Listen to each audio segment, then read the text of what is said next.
En primer lugar, es importante definir el concepto de dilema ético.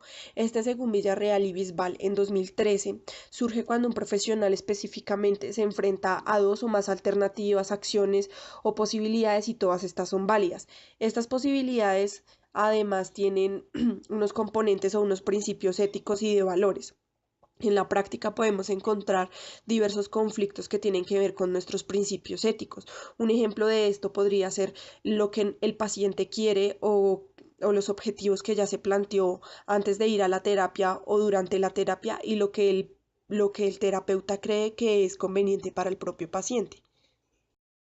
Como mencionaba con anterioridad y de acuerdo con Francia en 1995, los profesionales se enfrentan a diversos dilemas éticos en la práctica. El primero que describe el autor es el dogmatismo escolástico.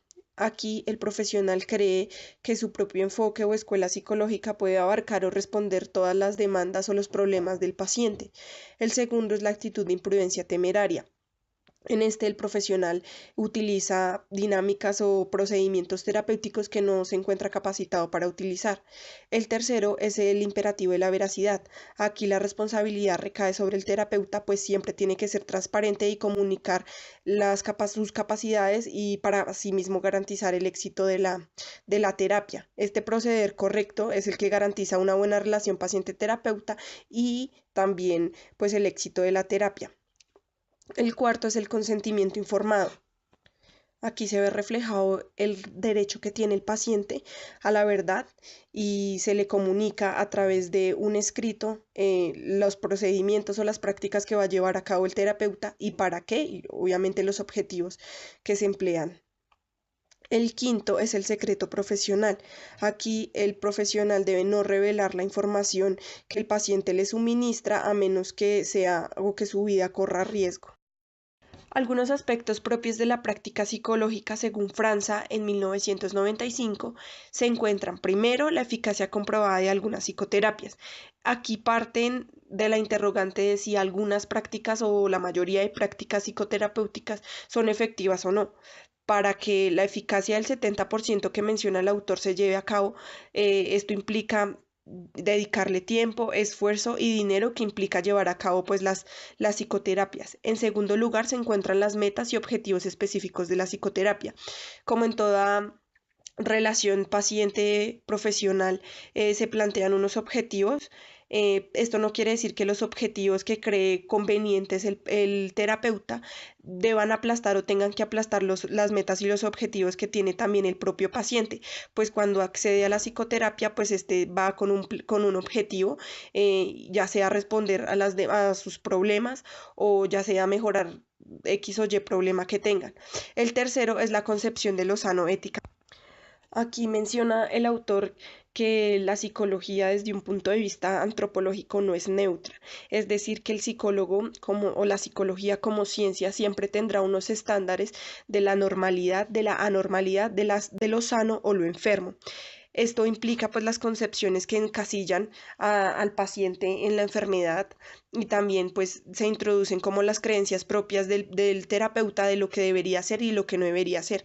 Aquí entra en juego obviamente la libertad o la autonomía que tiene el paciente pues para definirse o para señalar si tiene o no tiene algunos problemas. Obviamente el terapeuta tendrá que dejar a un lado dichas creencias o plantearlas, plantear dichos conceptos de la normalidad, anormalidad, lo sano o lo enfermo de una manera que el paciente pueda entenderle y pues no encasillarlo en la enfermedad.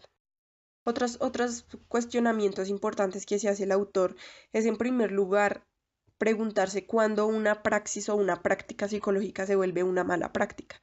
Entonces, el autor describe que siempre en el paradigma psicológico se tiende a ver los problemas de incompetencia o de mal proceder de una manera alejada, pero lo cierto es que dentro de la psicología existen muchas malas prácticas y aquí el que se ve mayormente afectado es el paciente, pues porque no termina frustrado, no lleva a cabo los objetivos que se planteó antes de iniciar la terapia y pues obviamente terminan más conflictuados, más desconcertados, etcétera. El segundo cuestionamiento es un narcisismo éticamente irresponsable. Aquí el autor comenta que hay algunos profesionales que ponen o que priman sus concepciones o sus propias creencias por encima de lo que deberían hacer o lo que deberían practicar. Entonces aquí ponen el ejemplo de la falta de supervisión que hay por parte de de los profesionales de afuera hacia un psicólogo en específico. Pero entonces aquí resulta que el psicólogo cuando de pronto no tiene herramientas o no aplica, por ejemplo, el registro de por medio de grabaciones o por a través de entrevistas escritas, el proceso del paciente, pues es difícil evaluarlos. Entonces aquí es cuando se convierten las malas prácticas que mencionaba con anterioridad, cuando afectan al paciente y cuando el psicólogo procede de la manera que cree que debería proceder y pues no toma en cuenta los códigos bioéticos y deontológicos propios de su profesión. El último proponen que cuando el psicólogo no trabaja en una clínica individual, aquí proponen o mencionan cuando el psicólogo sale de una clínica o de un ambiente de organización o una entidad que lo vigila y pasa a hacer sus labores como por ejemplo en un colegio, en centros educativos, en empresas, incluso en el ejército. Entonces aquí se ven, como menciona el autor, varios dilemas éticos, por ejemplo, que devienen de los que mencionaba con anterioridad, por ejemplo, cuando el psicólogo propone sus propias prácticas, pero se interesa más en sus propios, hay un conflicto de intereses y se preocupa más por lo que cree que debería hacer y no por lo que verdaderamente tendría que hacer.